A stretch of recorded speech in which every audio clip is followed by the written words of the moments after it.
T9C got the fucking juice. Silver's the new gold. It takes a shit scene.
T9C got the fucking juice.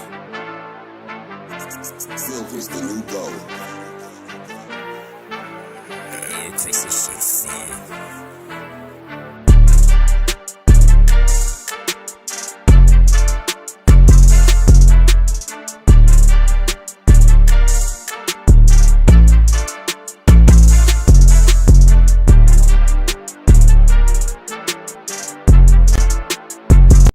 What's going on, everyone? Welcome back to another episode of JT Sports Live. I'm your host, JT. Glad that you guys are tuned in this afternoon. Football season is here, people. A good amount of teams have just wrapped up their first week of training camp, and we got a training camp update on our boy Justin Fields. He has been showing out as of late for the Pittsburgh Steelers. We also have to discuss Jordan Love's record-breaking extension with the Green Bay Packers. Did the Green Bay Packers make Jordan Love one of the highest-paid quarterbacks in league history after one good half of a season of football? The Carolina Panthers, man, if you guys haven't seen my NFL record predictions, I got the Panthers winning the NFC South. And of course, a lot of you guys think that I'm tripping, I'm doing coke, and I promise you I don't do crack. But I am drinking that Dave Canales Kool-Aid, and I got to explain why I'm rolling with the Panthers to shock the world this year. One of the biggest talking points about the Dallas Cowboys as of late has been their future at quarterback. It doesn't seem like they plan on extending Dak Prescott. It seems like they're going to let this year play out, and then they're going to come back to the discussions at some point after this year's over. But if the Dallas Cowboys were to move on from Dak Prescott, I believe Jerry Jones already knows who his replacement is going to be. The Chiefs, I believe that their dynasty has a major new threat that they have to worry about inside their division. I want to explain to you guys why Jim Harbaugh is going to pose a major problem for the Chiefs over the next couple of years.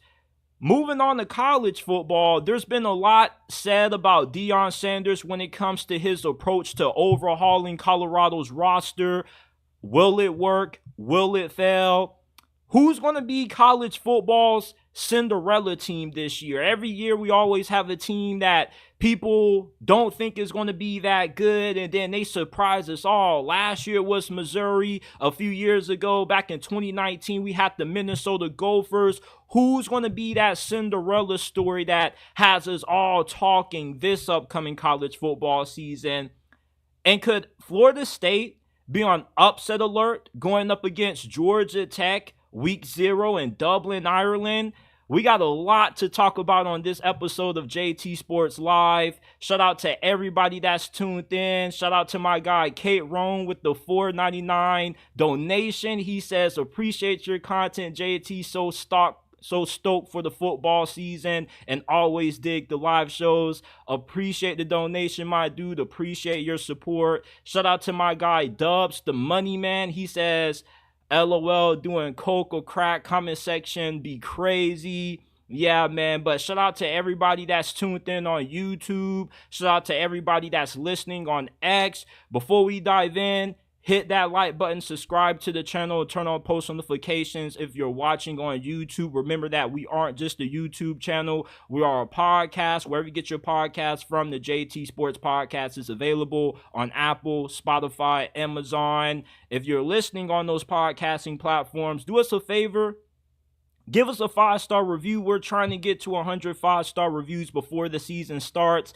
I guess you guys don't really listen to podcasts like that because we don't really do a lot of great numbers on the podcasting side of things, but we're trying to change that. So if you want to support the channel, a free way to do so is by giving us a 5-star review on Apple and Spotify. Follow us on Instagram at JT_Sports_ and on X at JT___. As always, you can submit your questions in the DMs, NFL, college football, and we will answer them on a future mailbag episode. And before we dive into this afternoon's show, here's a quick word from our sponsors, Aura.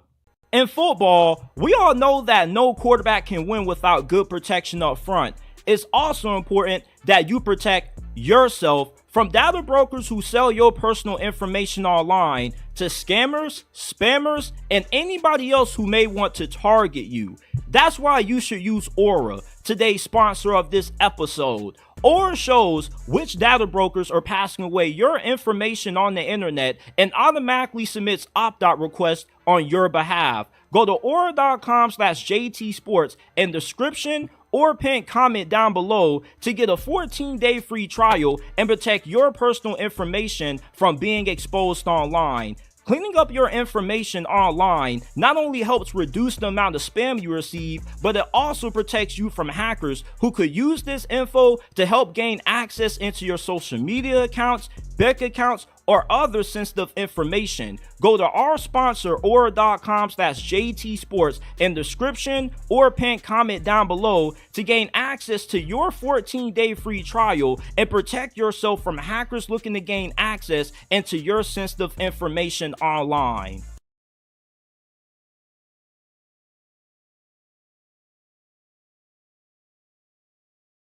All right, man, the first thing we have to talk about is the Green Bay Packers made Jordan Love one of the highest paid quarterbacks in NFL history. They have agreed to a new extension worth $220 million over 4 years with the $75 million signing bonus included. The biggest question that we all have about this move is, are the Green Bay Packers being fooled by one good half of a season of football? Last year, Jordan Love, his first 2 games was really impressive. But after those 2 performances, he was really rocky for the next 2 months. And then we get into November. He balls out on Thanksgiving against the Detroit Lions, then balls out against Patrick Mahomes and the Kansas City Chiefs. And all of a sudden, this dude went from being one of the biggest question marks in the NFL to becoming a top 5 quarterback in the span of a half of a season. The first half of last year, he had 12 touchdowns to 8 interceptions. After Thanksgiving, this dude threw 20 touchdowns, only 3 interceptions, and he lit the Cowboys' ass on fire in the playoffs. He did America all a favor because now Jordan Love has the Dallas Cowboys fan base in hibernation mode. And anytime you ball out the way Jordan Love did last year, you have to get paid.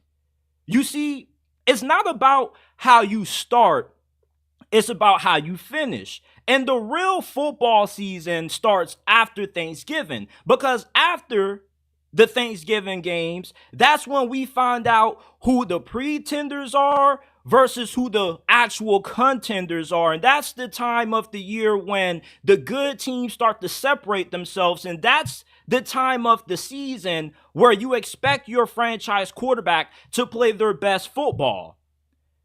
Him becoming one of the highest paid quarterbacks in the league definitely is a little bit concerning to me. Not because we have a small sample size of Jordan Love playing at a high level, but just because of the insane amount of money he's about to be making over these next couple of years. He's now tied for being the league's highest annually paid quarterback, along with Joe Burrow and Trevor Lawrence.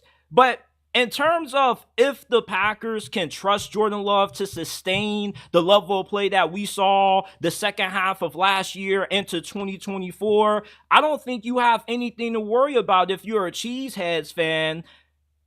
The Packers went from Brett Favre to Aaron Rodgers, and it seems now Jordan Love is in line to be their next great quarterback. When you are able to have the kind of performance that he had in the postseason against Dallas, and let's not forget how well he played for the first 3 quarters and a half against the 49ers. Let's be honest, you were watching that 49ers game, and there was a good stretch of that matchup where you thought the Green Bay Packers were actually going to make it to the conference championship game and maybe the damn Super Bowl. Jordan Love was that good last year that there was some moments where you looked at Green Bay and you say, damn, they're a young team, but they got this young brother Jordan Love playing at a different level. And going into 2024, if I was ranking every quarterback in the NFL from best to worst, Jordan Love definitely would be no lower than top 8 in the game. And as I said earlier, it doesn't matter if he got out to a slow start to last year. This was somebody who was given the keys for the first time in his career. Although he has been on the Packers for a couple of years sitting behind Aaron Rodgers, there still is going to be some growing pains that comes with starting a quarterback his first time ever.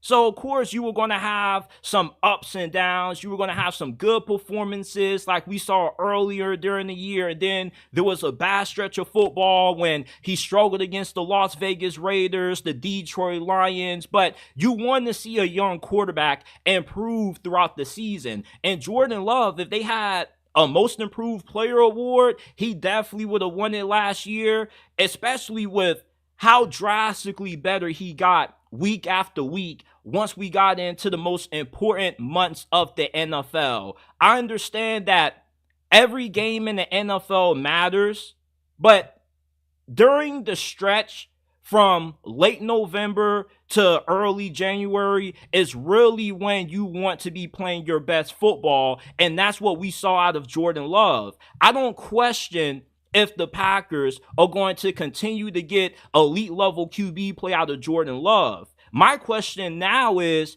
are you going to be able to win the Super Bowl?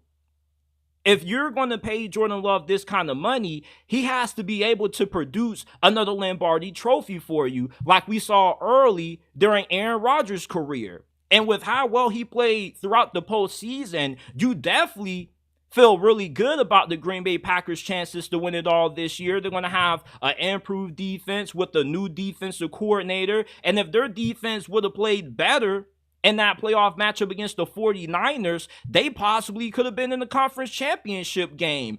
Jordan Love now puts the Green Bay Packers in prime position to bring a title back to Title Town. The extension doesn't concern me from the standpoint of we don't know how good Jordan Love truly is. No, I believe that version of Jordan Love that we saw throw 20 touchdowns, only 3 interceptions after Thanksgiving is the Jordan Love that the Packers are about to get for the foreseeable future, barring any major injury. You don't have that kind of level of play during the most important part of the season without being a good quarterback. And there's not too many elite high-end quarterbacks in the NFC. So as long as Jordan Love continues to carry over this momentum that he built at the end of 2023, the Packers have a very great shot of being able to win the Super Bowl this year. And if he can win the Super Bowl in his first year after signing this mega extension, I mean, Green Bay, oh my goodness, you talk about one of the best franchises in the history of the game at being able to find great quarterbacks. Jordan Love, if he can get it done year one after that extension, there are probably going to be people that are going to be ready to put him above Aaron Rodgers. So I don't have an issue with the Jordan Love contract extension. Yes, making him one of the highest paid quarterbacks ever definitely is a little bit concerning, since he doesn't have as much skin in the game compared to guys like Joe Burrow and Trevor Lawrence. But I look at this as a signing where if you didn't get it done now, he was only going to become more expensive later. If you think about what he's getting paid right now, $55 million a year, if he balls out again this year and you didn't have him locked up long term, you possibly could have been paying him $60 or $65 million a year, because I believe that Jordan Love truly has arrived, and I don't have any doubts about him being able to sustain the level of play that we saw at the end of last year. Let's move on. A lot of you guys think that I'm doing crack because I picked the Carolina Panthers in my NFL record predictions to shock the world this year and win the NFC South. The reason why I believe in Carolina's ability to win this division is because I'm balled in on Dave Canales. He was able to help resurrect the careers of Geno Smith and Baker Mayfield the last 2 years. If you have that kind of track record where you took quarterbacks who everybody had just assumed they were trash, they were going to be no better than a low-end, high-end backup at best, and you can elevate those guys to a Pro Bowl level, you can do the same thing with Bryce Young. There was a reason why the Panthers took Bryce Young #1 overall and why they traded the farm to get him. He was really accurate, made good decisions with the football coming out of Alabama. He also was really good when it came to standing tall in the pocket. Despite his small frame, he's a lot better of a pocket passer than what you would think for a guy who has serious limitations when it comes to his size. The reason why Bryce Young had an awful rookie season was because the coaching was bad and the supporting cast around him was awful as well. With Dave Canales, you have somebody who understands not only how to get the best out of his quarterback, but how to get the best out of the talent that he has to work with. You bring in Diontae Johnson, who's one of the best route runners in the game. He knows how to get open. That's going to help Bryce Young out tremendously in his second season, because what the Carolina Panthers were severely lacking at wide receiver last year was somebody who could actually get off the line and actually create a lot of separation. Diontae Johnson is one of the better wide receivers in the game at being able to do that. You bring in a monster in Xavier Legette through the NFL draft. He's going to be a monster after the catch. He has incredible athleticism. He's a bowling ball in the open field. You also improve the interior of your offensive line in free agency. You got another running back and some more weapons through the draft. This is a more vastly improved offense going into 2024 compared to where the Panthers were around this time last year. Do you guys not remember who was this team's leading receiver? It was old man Adam Thielen at 30-something years old. If Adam Thielen is your leading receiver, you got some major problems. And the thing that really irks me about Carolina fans who have already written off Bryce Young is that they try to make it seem like Carolina wasn't a shitty situation. If you would have replaced Bryce Young with CJ Stroud last year, yes, you would have had slightly more success, but you still wouldn't have been that good. Dave Canales is one of the few coaches in the game where you can actually give him the label of being a quarterback whisperer. When Geno Smith played last year, his production went down. You forget that in 2022, Geno Smith had an MVP caliber season. You look at Baker Mayfield last year. This dude was getting tossed around the NFL like a rag doll. He went from the Browns to the Panthers to the Rams and now in Tampa Bay. And most of us thought that Baker Mayfield, it was it for him at that point in his career. But then Dave Canales comes along, builds around the offense tailored towards Baker Mayfield's strengths, and ends up having a Pro Bowl season and a bounce-back year. And I'm expecting Baker Mayfield to regress this season with Dave Canales taking this Panthers job. It doesn't matter if Dave Canales didn't get a lot of head coaching interviews. Mike McDaniel didn't get a lot of head coaching interviews neither, and you see how good the Dolphins have been under him. I'm looking at this Dave Canales hiring the same way I looked at the Miami Dolphins when they brought in Mike McDaniel and he helped Tua Tagovailoa improve, similar to Doug Peterson when he got hired by Jacksonville that helped Trevor Lawrence take that next step after he had a terrible rookie season under Urban Meyer. Dave Canales is a damn good football coach. Even if you have concerns about just how good of a head coach is he going to be, because being a head coach is way different from just calling the plays. But to be able to be a part of two of the NFL's biggest comeback stories the last two seasons shows just how good of an offensive mind Dave Canales is. And I'm expecting him to play a major part in Bryce Young's big improvement that he's going to take in 2024 this year. This team is in the weakest division in the NFL. The only team that has a better chance to win this division than Carolina are the Atlanta Falcons, because they're a more talented team than the Panthers. But I have concerns about their front office and their coaching staff and people like the Harbaugh, the dysfunction that the Carolina Panthers have in their front office with their owner, David Tepper, being somewhat of a lunatic, kind of going Looney Tunes, throwing water on fans, kind of having his hand in the cookie jar too much. You can kind of say the same thing about the Atlanta Falcons, although they're not as dysfunctional as what the Panthers are from an ownership standpoint. I mean, let's be honest. The decision to draft Michael Penix 8th overall when you already paid Kirk Cousins so much money, when you could have used that on a high-impact player that could have had a big year for you right out the gate, was really idiotic, because we may not see Michael Penix until the third or fourth season in his career. So that was a dumbass move in itself. I have about the same amount of questions about the Panthers front office as I do with the Atlanta Falcons, but that's not stopping people from picking Atlanta to win this division. And I trust Dave Canales more than I trust Raheem Morris, because Raheem Morris, he's already had a shot of being a head coach in the league before, and he failed with the Tampa Bay Buccaneers. Dave Canales is a fresh face. He's brand new. And as I said earlier, he's been responsible for the resurgence of two of the biggest comeback stories in the league the last two seasons. So imagine what he's going to be able to do with Bryce Young. This defense, they're lacking talent in a lot of areas, but this shouldn't be no worse than a top 18 unit.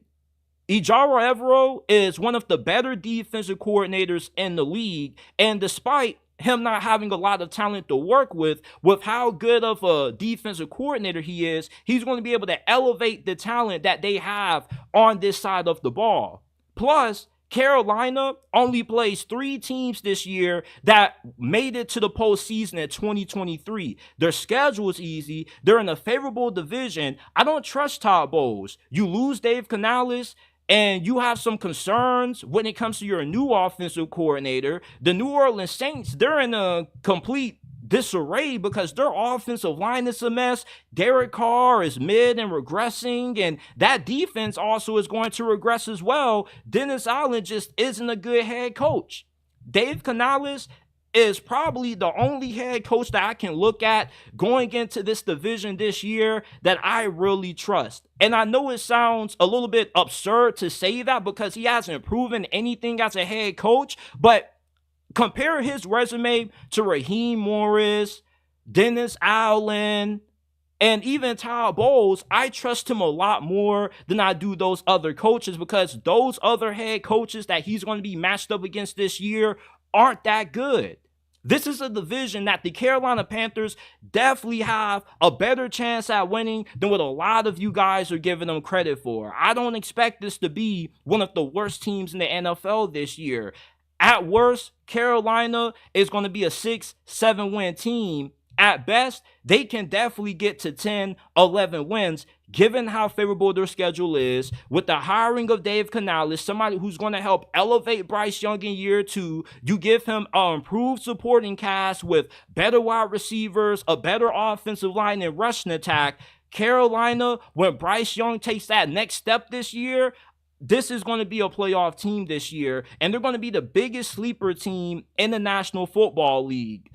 Every season, we have a team that people expect to be one of the worst in the league that always surprises people. Last year, we saw that with the Tampa Bay Buccaneers and the Houston Texans. I'm expecting to see the similar outcome with the Carolina Panthers. Some teams that we perceive to be bad because they don't have good talent or they've struggled to win in the past, normally those are teams that every once in a while, they end up popping off and surprising us, especially when you're playing in this week of a division with this favorable as a schedule. So I love the Carolina Panthers to win the NFC South this year. I don't think I'm being too crazy when I make my predictions because I'm looking at this from a standpoint of how good are you from a coaching standpoint. That matters more to me than you just having a complete all-around talented roster, because we've seen teams in the past that have underachieved due to bad coaching, even though they had an extremely talented team. Carolina has all the things you look for in a team that can shock the NFL this year. You're going to be well coached with a head coach who's going to put Bryce Young in a better system to succeed with a way better supporting cast around him. I love the Carolina Panthers to win the NFC South division this year.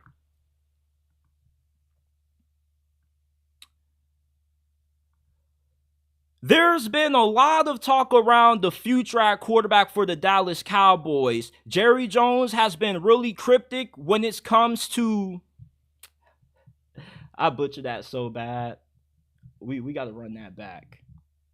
There's been a lot of talk around the future of the quarterback position for the Dallas Cowboys. Jerry Jones has been really cryptic when it has come to discussing Dak Prescott's future with the team. And Dak Prescott has also been a little bit toxic when it comes to him discussing his future remaining in Dallas, saying that he will love to be a Dallas Cowboy for the remainder of his career, but he also is prepared for him possibly playing for another organization.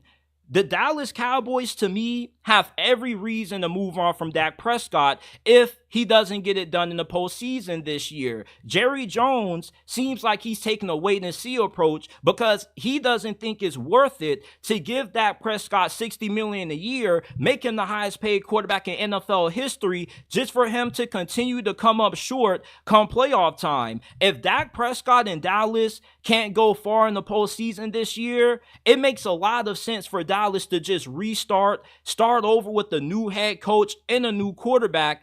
And I already know who Jerry Jones has in mind to be Dak Prescott's replacement. It's not Trey Lance. It's not Cooper Rush. It's Deion Sanders. And before you start coming at me saying, "Oh, JT, you're crazy. We ain't drafted no Deion Sanders." Do you not know Jerry Jones? Jerry Jones is one of those owners that loves having the spotlight. He loves being talked about, and he loves the attention. And what better way to put yourself in the spotlight, have everybody talking about you by drafting Deion Sanders' son, Shedeur Sanders. Shedeur Sanders is most likely going to be a top 5, top 10 pick in next year's draft. The Dallas Cowboys, I don't see them making it to the playoffs this year. I have them going 8-9. So let's say that Dallas does have a disappointing season again, or they do go to the playoffs and they finish short again. You shouldn't be too far off from being able to maneuver a trade to put yourself in position to draft Shedeur Sanders. The reasoning for drafting Shedeur Sanders is that, for one, you're going to get somebody who should be really good right out the gate. And two, you have the opportunity to have a young quarterback on a rookie contract. And with Shedeur Sanders playing on that rookie deal, it's going to allow you to have more cap space to not have to worry about how you're going to lock up Michael Parsons or CeeDee Lamb long term if you don't already have long-term extensions agreed upon by that point. Plus, it gives you more money to spend in free agency. And Jerry Jones could actually have the ability to go all in on making this a championship caliber roster with the money that they're going to have to spend versus having to use the majority of that money to pay an overrated quarterback that continues to not get it done when it matters the most. You're already thinking about firing Mike McCarthy. And if you're having questions about if Dak Prescott is that guy at this point of his career, it's pretty apparent to me that Jerry Jones has his eyes or something, or he has a plan in place. And I believe that contingency plan for if Dak Prescott ends up playing for somebody else is going to be Shedeur Sanders. I don't see too many teams taking Shedeur Sanders in the top 10, not because I don't believe he's a good player, but because of what comes with Shedeur Sanders. You know, he has that Hollywood quarterback feel. Some people are going to be turned off by the fact that he is Deion Sanders' son. Some people may not love his personality or his ego. Dallas, you could tell Shedeur Sanders to just go ahead, pull an Eli Manning, and when you're on the board, we're going to make sure that we draft you. He's a really accurate quarterback who makes great decisions. This is somebody who posted a 27-3 touchdown interception ratio despite playing behind the worst offensive line in college football. You get Shedeur Sanders, I believe you got a better chance to go further in the playoffs with him at QB than what you would with Dak Prescott. Not because Shedeur is going to be better than Dak right out the gate, but because you're going to be able to field a better team around Shedeur Sanders with him playing on that rookie deal than what you would be able to by continuing to overpay Dak Prescott. Dak Prescott is an elite regular season quarterback, but he's a trash playoff quarterback. And what defines how good you are as a QB is what you do in the postseason. Legends are made in the playoffs. Dak Prescott, I don't see the purpose of him continuing to get so much money when he can't come up in the biggest games of the season. At this point, if you're Jerry Jones, if you don't feel Dak Prescott is good enough to lead you to a Super Bowl, despite the amount of years that he has already spent with your organization, it pretty much is telling me that he's ready for a change.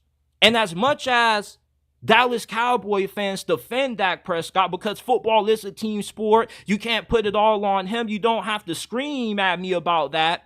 But when you continue to get the same results after you already scapegoated Kellen Moore a few years ago for being a reason, you said that Jason Garrett was the problem, and now you're going to end up firing another coach and using that as the excuse for why you continue to disappoint in the playoffs. At what point do we just point the finger at Dak Prescott and say, you know what, we've made all these changes and we're still not getting our desired results? Maybe you are the big reason why we can't get over the hump. Why would Jerry Jones want to continue to handcuff himself to a quarterback that wants to get paid more money than anybody that's ever played this position in league history when he doesn't play at an elite level worth warranting that kind of money like a Patrick Mahomes or a Joe Burrow? It doesn't matter if Trevor Lawrence and Jordan Love are making more money than him when both of those guys have had more playoff success than Dak Prescott over the last couple of years. Dak Prescott's best postseason win was when they beat old man Tom Brady. Since that, he doesn't have no other good playoff outings outside of the first couple of years in his career when he played really well against the Green Bay Packers. If you're Jerry Jones, drafting Shedeur Sanders makes a lot of sense. And if that's Jerry's plan, I stamp it. You can't go wrong starting over with the rookie quarterback that's going to be cheap and is going to allow you to not only keep the other star players that you got to pay, but it's also going to give you the ability to put more talent on that team with the money that you're going to have freed up, not having to pay Dak Prescott $60 million a year. Jerry Jones, I believe his plan really is to move on from Dak Prescott once this season ends and put himself in position to land Shedeur Sanders. Him and Deion Sanders already have a really good relationship at the NFL honors. Jerry Jones said that he would have no problem drafting either of the Shedeur or the Sanders kids, Shiloh, who's the safety, and Shedeur being the quarterback. I expect that to be the Dallas Cowboys' next move. Moving on from Dak Prescott and replacing him with Shedeur Sanders. Before we move on, shout out to everybody in the comment section, man. Shout out to my guy, Still43. He says Dallas defense didn't help him at all. Also in the playoffs, my guy, Kate Rohn, says that gets yellow when it counts in that Arizona game. He also says people turn on Coach Prime so fast, it's like they forgot why we call him Prime Time or don't know he's a football legend. Shout out to my guy, M Sparks, man. Shout out to my guy. Shout out to everybody in the chat, man. If you're listening on X, hit that like button, retweet, follow if you're new. If you're listening on YouTube, subscribe, turn on post notifications so you don't miss when we upload new content. Remember that we are not just a YouTube channel, we are a podcast. You can find us on Apple, Spotify, Amazon, wherever you get your podcast from. The JT Sports Podcast is available. Okay, now I'm about to talk about something that's really controversial. All right. The Kansas City Chiefs have become the new dynasty in the NFL. They're eyeing their third straight Super Bowl title. But I believe that they have a new threat they have to worry about. And a lot of people love to compare the Chiefs dynasty to the New England Patriots dynasty. And one thing that they both have in common is that they've been able to dominate their weak divisions because every team in their division always has a new head coach, and they are extremely dysfunctional in the front office. The Raiders, Broncos, the Chargers have had 13 different head coaches combined over the last 8 years that Kansas City has continued to dominate this division. The Patriots, during their 2-decade-long stretch of dominance, in the AFC East since 2000 up until the final year of the Brady-Belichick dynasty, the Dolphins, Jets, and the Buffalo Bills had a combined total of 22 different head coaches. Do you not know how easy it is to dominate when you're guaranteed to have a home playoff game because of how weak your division is, because you don't have to worry about any of the teams you play being well coached? Jim Harbaugh is going to change everything, not just for the Chargers, but when it comes to the Chiefs' run of dynasty and their stronghold over the AFC West. Kansas City hasn't had any coach they've had to worry about in the AFC West that's been remotely close to being as good as what Andy Reid is. Jim Harbaugh is the difference in that, though. Because Jim Harbaugh, you can make the argument that he's one of the 5 greatest football coaches that we've had over the last decade, not just in the NFL, but in college football as well. He just led his alma mater to a national championship. And people seem to forget just how dominant he was his first couple of years with the San Francisco 49ers, leading them to 3 straight conference championship games, including a Super Bowl during that span. If you have a track record of being able to win everywhere you go, it's only right to expect you to continue that with the Los Angeles Chargers. There's never been a single place that Jim Harbaugh has coached at where he hasn't won. The Chargers don't need to have a good team right out the gate to win this division. They have the perfect team in place to run the style of offense and play the brand of football that Jim Harbaugh wants to implement, which is being tough and hard-nosed on front, running the football, controlling the clock, and not overly relying on Justin Herbert to win them games. And not just are the Chargers going to be a huge thorn in the side to the Chiefs this year, but for the foreseeable future, when this team continues to add more talent through the draft and free agency, within the next 2-3 years, they're going to be good enough to not only just rival Kansas City from a talent standpoint, but they're going to be good enough to compete for a Super Bowl under Jim Harbaugh. Because that's the kind of coach that Jim Harbaugh is. He's a great team builder.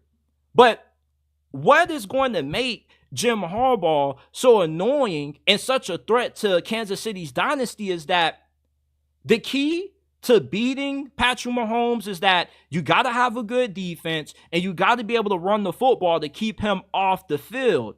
Those are two areas that Jim Harbaugh excels at. When you have a dominant rushing attack, you're going to be able to control a lot of the clock. You're not going to give Kansas City's offense a lot of possessions. And if your defense ends up being as good as what it should be under defensive coordinator Jesse Minter, you have the perfect recipe for being able to not just beat Kansas City, but to also kind of put a little bit of a stop to their dynasty.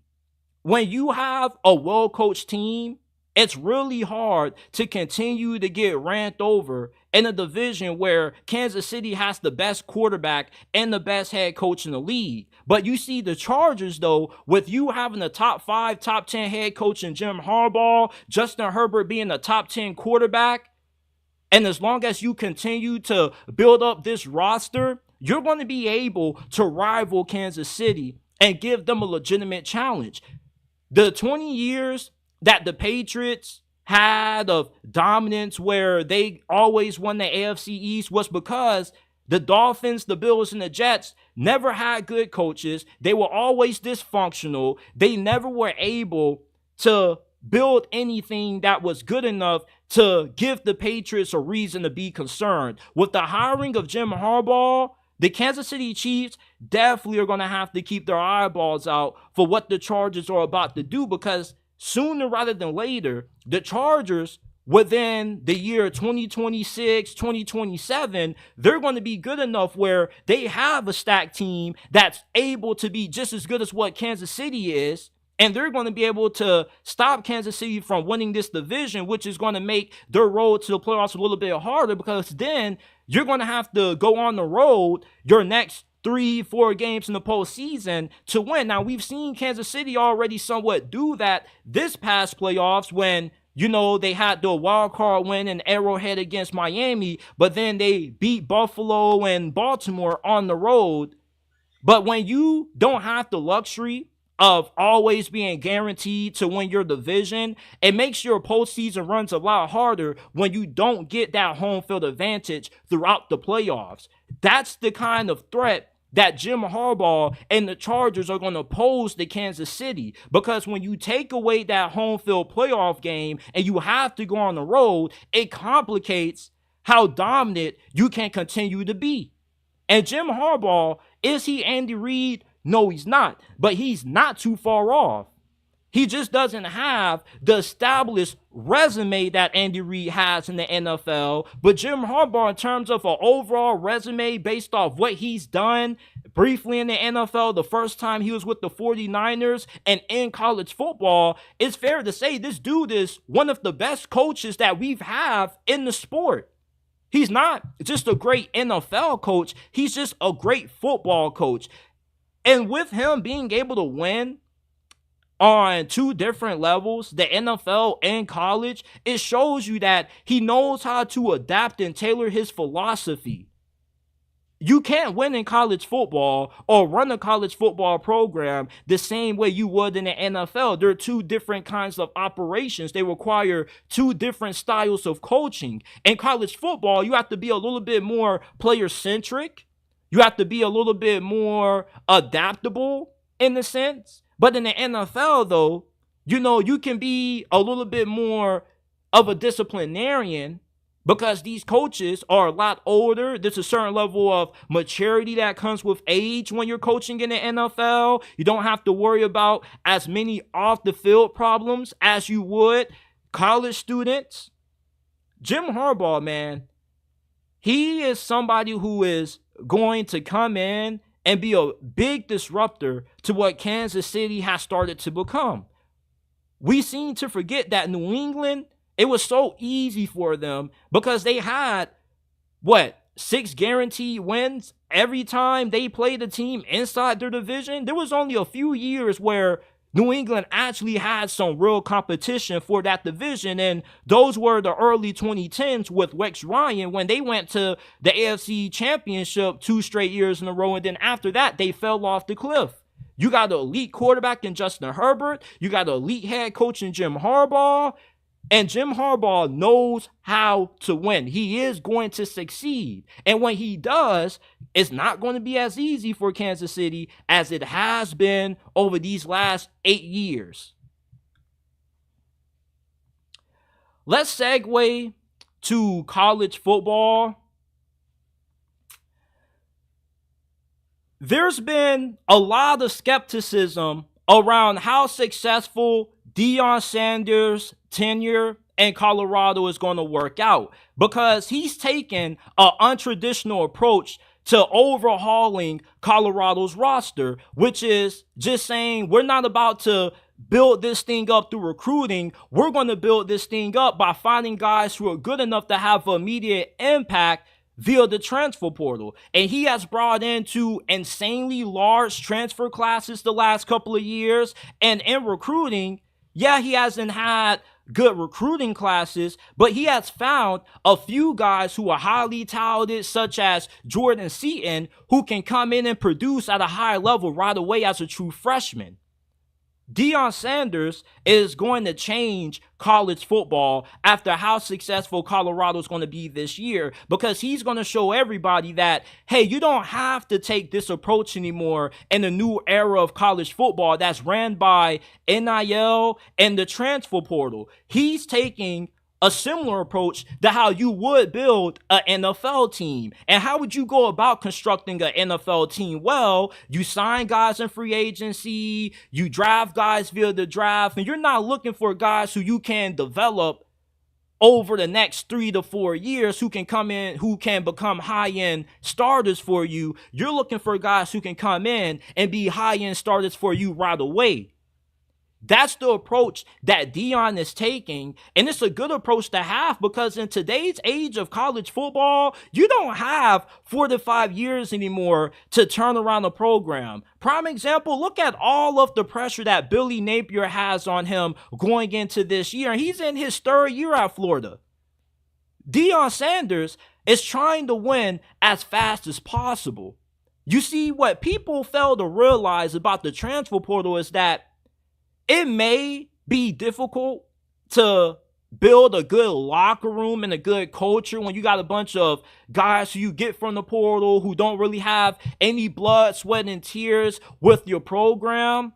But that doesn't always mean that you're going to have a shitty locker room. Georgia has built their program up the right way, but every day you log into social media, you always see a Georgia player getting arrested for either racing or doing some kind of other heinous crime. So don't try to pitch to me how Deion Sanders isn't going to be able to build a good culture because he's going about assembling his roster mostly through the transfer portal when there are guys who do things the traditional way, building up their teams through recruiting, who have all kinds of off-the-field issues that they have to worry about. The thing with building through the transfer portal is, can you assemble a team that you have enough guys who not only are good enough to play at a high level, but they're going to have good chemistry and they're going to have good communication. When you are building an offensive line via the portal, it's hard to have good, sustainable offensive line play because the offensive line unlike any other position in the NFL, isn't one of those where you can just get a group of guys together and just make it work right out the gate, because part of having a good offensive line is that you got to have that chemistry and you got to have guys who have a good amount of games playing with each other so the communication can be on par and you don't have a lot of missed assignments. That was one of the biggest reasonings for why the offensive line play we saw out of the Buffs last year was so abysmal, because the offensive line didn't have good communication. But with Deion Sanders keeping a few of those starters on last year's unit, coupled with the new guys that he's going to have coming in who are going to be starting on the offensive line this year, the offensive line should be improved. Now, when it comes to the other positions that he has addressed during this offseason via the portal, such as the defensive line, he got 2 defensive ends from Pitt that were really productive last year, and they did start, and Deion Haynes and Samuel Okinola. You also got BJ Green from Arizona State, who was a top 100 rated player from the portal cycle. And he also was a second team all Pac-12 selection. And it's not like Deion Sanders is just bringing in a bunch of third or second stringers who weren't good enough to start at their other schools, so they have to go to Colorado because that's seen as their last chance of being able to have a good career. No, he's getting guys who have had multiple years starting at Power 4 programs, and he's also getting the better players out of the G5. He got a really good safety from Liberty last year. And nobody's talking about how good this dude is because people just wanted to put this stereotype on what Deion Sanders is doing. It's just getting randoms out of the portal who are nothing but backups at best. No, he is getting players who not only have had good production at their previous schools, but he's finding players that are going to be able to come in and improve Colorado. It's not about recruiting all the time when you're in the new age of college football, that these programs are putting more pressure on you to win now based off the success that Mel Tucker had early during his tenure with Michigan State when he got a bunch of guys out of the portal. Same thing with Lincoln Riley and LSU. Lincoln Riley and Brian Kelly, their first year at their new programs, they had immediate success heavily utilizing the transfer portal. Why would I wait 3 to 4 years doing things the traditional way, recruiting guys and developing them, when I can get guys from the portal and have a team that's better equipped to win now versus having to wait 3 to 4 years down the line? And that's the thing that kind of confuses me when people talk about the untraditional approach that Deion Sanders has taken.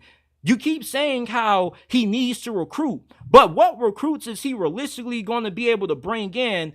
Out of 25 players, how many of those guys at 18, 17 years old are going to be good enough to have immediate impact for my program right away and give me the best chance to win? Not too many. There are not too many guys out of high school that are ready to start right out the gate their first college football season. So therefore, how is Deion going to be able to improve Colorado as fast as he wants to by just relying on recruiting?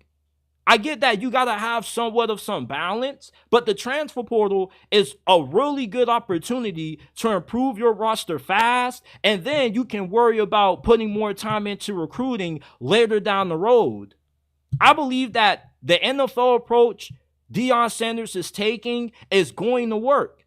And when he does have success utilizing this method, it's going to cause a chain reaction among the rest of college football, where you're going to have more new coaches who are going to take the same approach that Deion Sanders is taking at Colorado if it ends up working, because it's a copycat league. The NFL approach is something that we haven't seen to this level be done in college football, where you're just trying to find guys in the transfer portal, have those guys come in and compete, and then if you don't have a lot of guys who you got who are good enough, you cut those guys and bring in some more guys and try those out until you actually have a good group of guys who are good enough to come in and play at a high level for you. People question this method because it hasn't been done to this scale before. But there's a first time for everything, because Deion Sanders has never failed at anything he's ever done. He's a Hall of Famer in the NFL for a reason. He won at Jackson State, and he's going to win at Colorado because of this approach.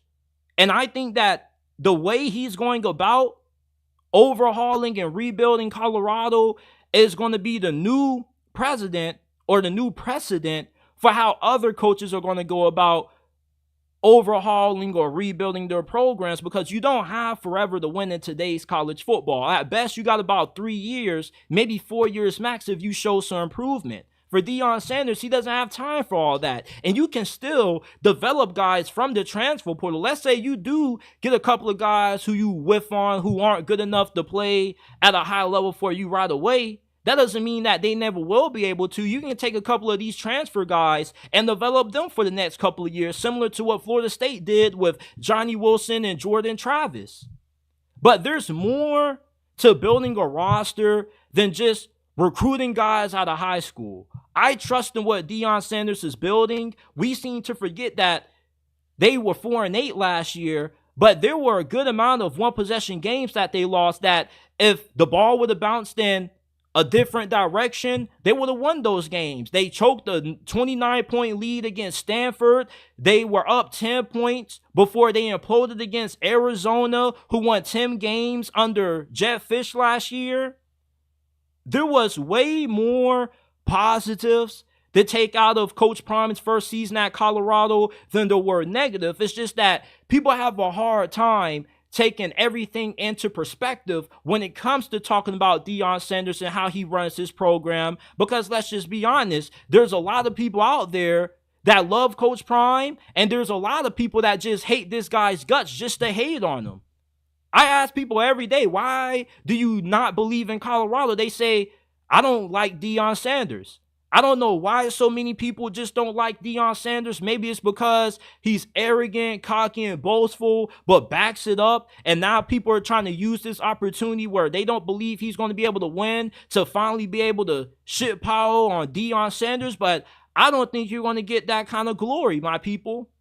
I really believe that what Deion Sanders is building down there in Boulder is going to work, and they're going to end up winning the Big 12 championship this year. And when this model of building a team works, other coaches are going to start doing the same thing. There already are plenty of coaches who have overhauled their team with nothing but transfers, but nobody talks about them because they're not Deion Sanders. Everything Coach Prime does gets put under a microscope. Everybody wants to criticize just every small move that Deion Sanders makes. And when you have a coach that does things untraditionally, people are going to be skeptical of that. But Deion Sanders, with the star power he has with his name alone, he's going to be able to do something that a lot of coaches probably aren't going to have too much success being able to do. Why this NFL approach is going to work for Deion Sanders is because it's Deion Sanders. He's one of the few guys I believe who can be able to pull this off. He knows how to build a good culture. He's been around plenty of great coaches throughout his career, collegiately and professionally. I trust that Deion knows what he's doing. This NFL approach that he's taking is going to work.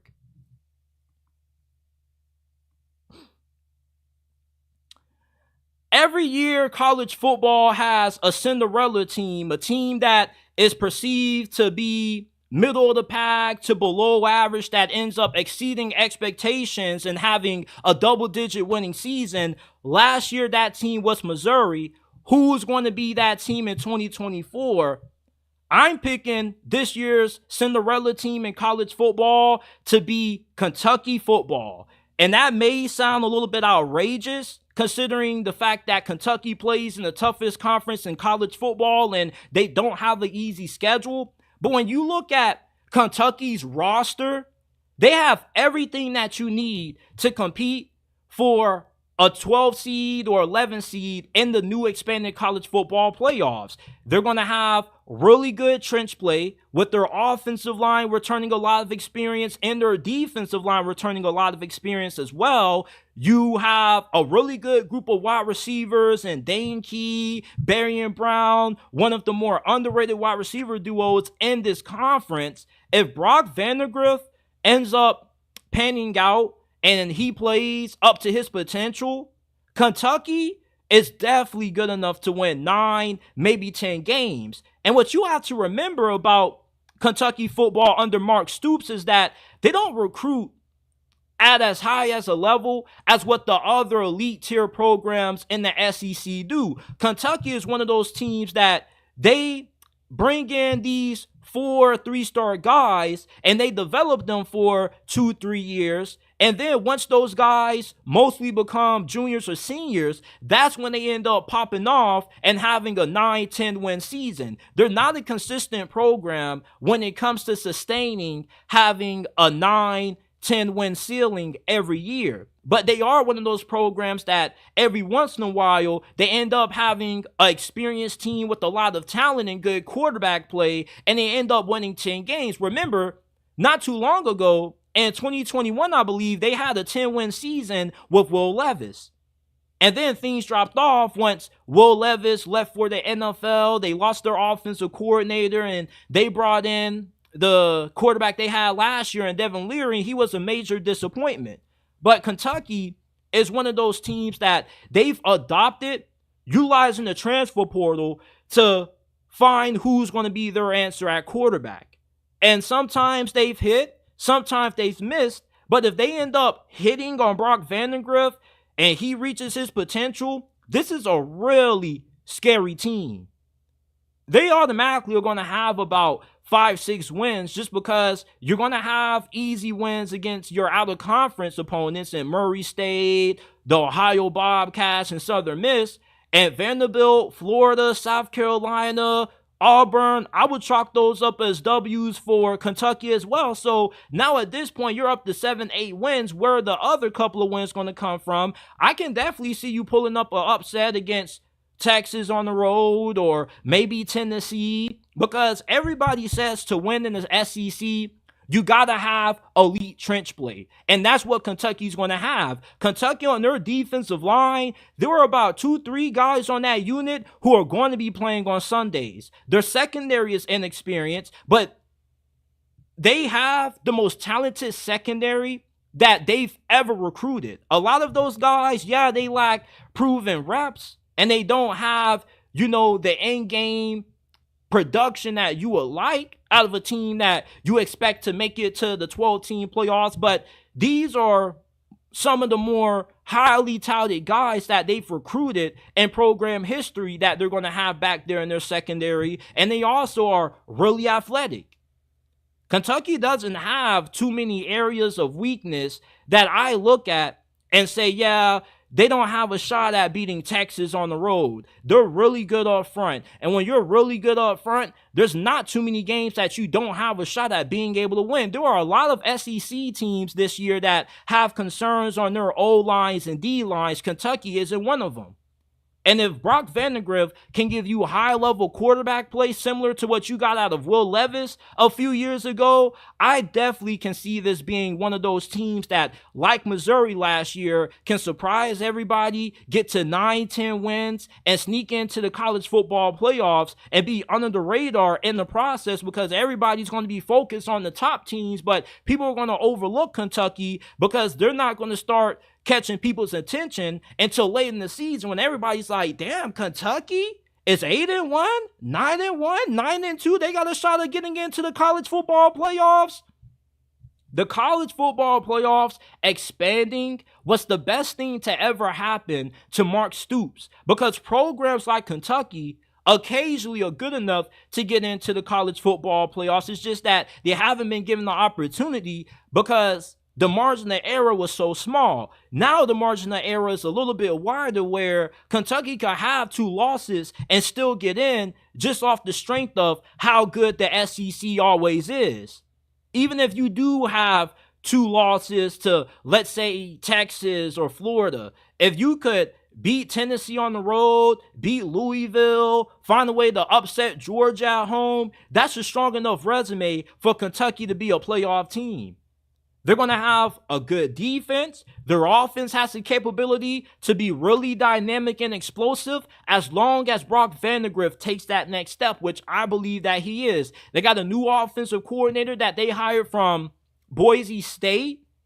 So this is a Kentucky team that is being criminally underrated because they're one of those schools that you don't really think about until they end up having one of those miraculous years when they coming out of nowhere and shock us. And we are always prone to have one of these Cinderella teams every year. Remember in 2020 when Indiana football was like, 9-1 at one point?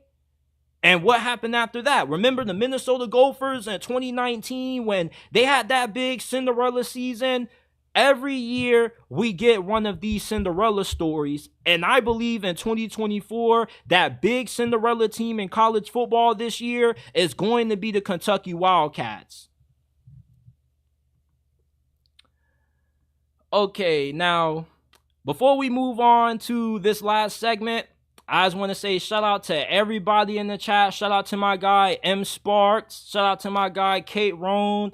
Shout out to my guy Braska Rascal that just subscribed. Shout out to everybody in the chat. Wherever you're listening, X, YouTube, hit that like button. Share the live stream. Listen to the JT Sports Podcast, man. Share it with your friends, family members, and acquaintances. It's like, I know a lot of you guys enjoy listening to the content that we put up. So why are you being selfish and keeping it to yourself, man? You know what they say, sharing is caring. So if you enjoy the JT Sports Podcast, you enjoy the content that we're pushing out, go ahead and share it with your friends and family members. And give us a 5-star review, man. We greatly appreciate it. It helps us out a lot. And the last thing I want to talk about before we get up on out of here is this. Florida State is going to be taking on Georgia Tech week 0 of the upcoming college football season. This is going to be a neutral site game. They're going to be playing in Dublin, Ireland.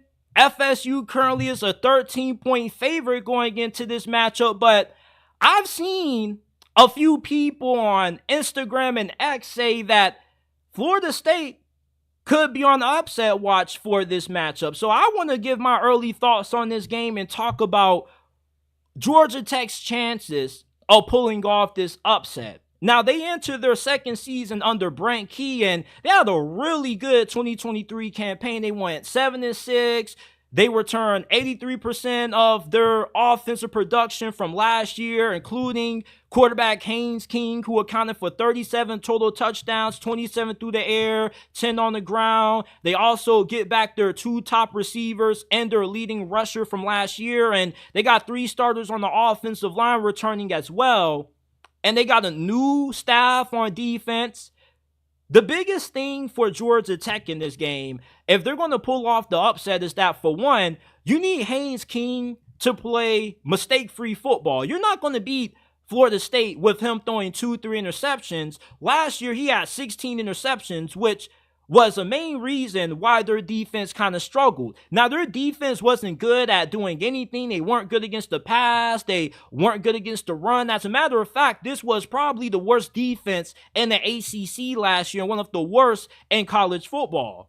But it doesn't give your defense any favors when you got a quarterback that's just chalking up the pigskin to the other team 2 and 3 times a game and putting your defense in unfavorable positions.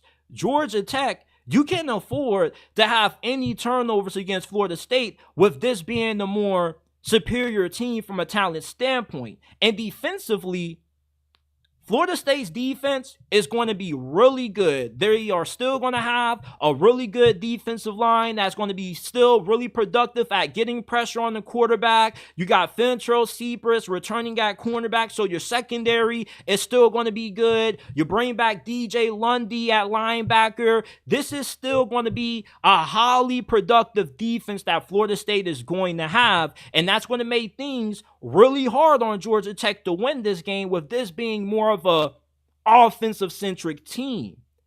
Georgia Tech needs their defense to be massively improved to pull off this upset.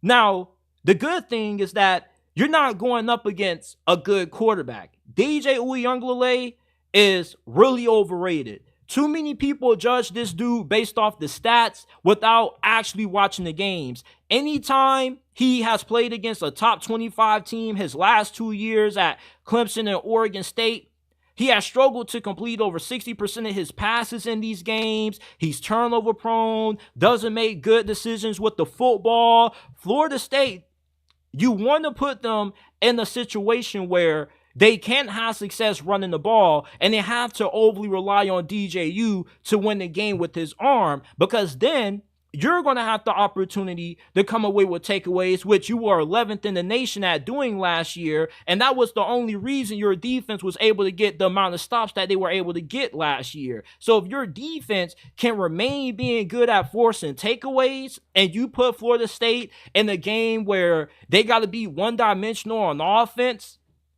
you have a very good chance of pulling off this upset. Not only is DJ Uiagalelei a question mark at quarterback for them, but the wide receiving position is also a question mark as well, because they're not lacking talent at wide receiver, but they definitely are not as good at that position as compared to what they were last year when you had Johnny Wilson and Keon Coleman along with Jaheim Bell. You had a lot of weapons to work with in the passing game. You don't have that this year, and plus you're lacking key depth at that position. Florida State, if this offense is going to pick up from where they left off last year, it's going to be because of how good their offensive line is going to be at run blocking and how dominant their rushing attack is going to be, because no matter what, we always know that Florida State is great when it comes to producing elite running backs. So you know this rushing attack is going to be really good.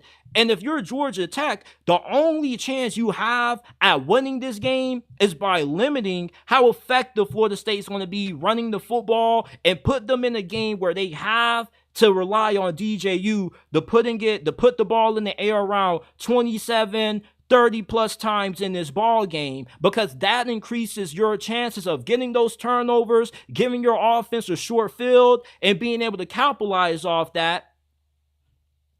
I'm taking Florida State to win this game 28-17. I do think with this being a week 0 game, there is going to be a little bit of rust, because you know that these guys have a very long offseason. The only people they've been hitting and practicing against each other are themselves. And with DJU being at QB, if he ends up struggling like how he has done in these big games the last couple of years, you got a very good shot at being able to pull away and get this upset. Because DJU, with him being at quarterback, every game for Florida State potentially could be a dogfight. Not saying that they're going to lose every game, but he's one of those quarterbacks that he's not really all that consistent as compared to what you were getting out of Jordan Travis. Jordan Travis, if he was playing in this game, it will be an absolute bloodbath. Georgia Tech wouldn't have a single chance. But with you having a pretty good offense, and with your offensive line improving, you can score some points on this defense, but I don't know how many points you're capable of scoring if Haynes King has 2 or 3 turnovers, and he has 16 total interceptions last year. He has to get that number cut down when you're going up against a team like Florida State. Making mistakes get magnified times 100 against a team like this. But I'm taking Florida State to win. I don't really think that Florida State is in trouble of suffering an upset, because Georgia Tech lost so much on defense to the transfer portal. Their defensive line isn't that good. They don't have a lot of depth at that position. Their secondary is pretty solid. They got Miles Brooks. Shout out to the 904 brethren out there. He's doing this thing. He's one of the better safeties in college football. I do think their secondary could be solid, but they got a lot of question marks on that defense. And with Florida State being a team that I believe is going to be more ground and pound, more run-centric, Georgia Tech, they're going to get clocked in this game. Florida State should control and win the time of possession battle. And also, I just think FSU is going to be the team that's going to take better care of the football. When you have 16 interceptions and you're averaging 2-3 interceptions a game, it's hard for me to trust you in a game like this early during the season. Now, the reason why I don't think this will be a runaway win for Florida State is because they probably are going to struggle and start out slow coming out the gate. Maybe they get down early. Let's say they go down 14-3 at halftime to Georgia Tech. And then in the second half, they come out and they find a way to rally from behind and win the game. Those are the ways that I can see this game playing out. Either Florida State gets into a close dogfight early and it's 13-10, 17-14 at halftime, and then they slowly pull away in the second half, or they get out to a slow start early and then they rally from behind in the fourth quarter. But even if you're Georgia Tech, if you can get up in this game at any point and you get Florida State playing from behind, especially if you go into the fourth quarter up by a touchdown or 10 points, you love your chances to hold on to the win, because DJU is not good playing from behind because he's not that efficient as a passer.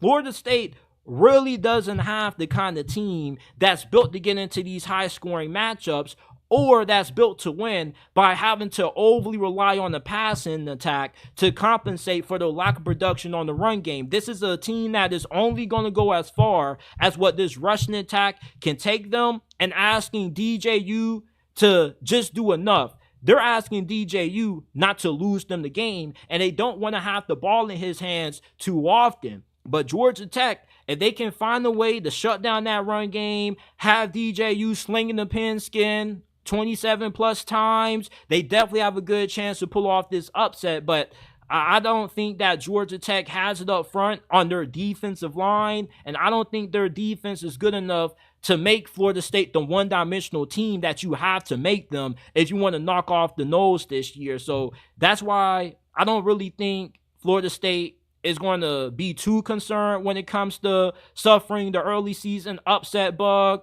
I love Brent Key and what he's building down there at Georgia Tech, but even though I'm not high on Florida State, you still do have to be a pretty good defensive team, and you got to have a quarterback that you can trust to take care of the football. I don't think they have that in Haynes King. Now, he is going to be able to make some big plays on the ground. He's one of the better dual threat quarterbacks returning this season, but you got to be able to take care of the football. I don't trust him to do a good job of that. And mistakes get magnified when you're playing a team like FSU. So I don't see FSU being on upset watch. I believe they should win this game pretty comfortably. This is it for this episode of the JT Sports Podcast. I appreciate everybody for tuning in. Shout out to my guy, Shadow Ben. He says ESPN ain't got nothing on JT. Appreciate that.